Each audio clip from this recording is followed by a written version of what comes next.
So my name is Edward Brooks, and I want to share with you why we created the beacons. First and foremost, we're huge believers in technology and the power of technology to transform organizations, to transform lives, to transform opportunities. But the staggering fact is, it just takes so long for technology to go from being possible and achievable to being mainstream. And if you look at things like cloud computing, 15, 20 years ago we could have done it, but it takes that long to actually become mainstream, to become known that what's possible for people actually to understand how to use it. And no matter where you look, it just takes so long for these things to happen.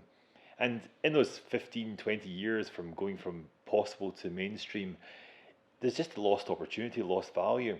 And our view in the world is that the sooner we can all adopt new ways of doing things that are going to transform lives, transform opportunities, then the world gets a lot better, a lot faster. And it starts with awareness. It starts with awareness about what's possible with today's technologies. And everything we try and talk about is focused on what you can do measured in days and weeks, not months and years. And if we can help people understand that, help senior leaders understand what's possible with today's technology today, then they're going to be a lot better positioned for what's coming in the future. So that's what we do. We help get great technologies in front of decision makers so that they can be aware of what they can be doing and making a result based in days and weeks, not months and years.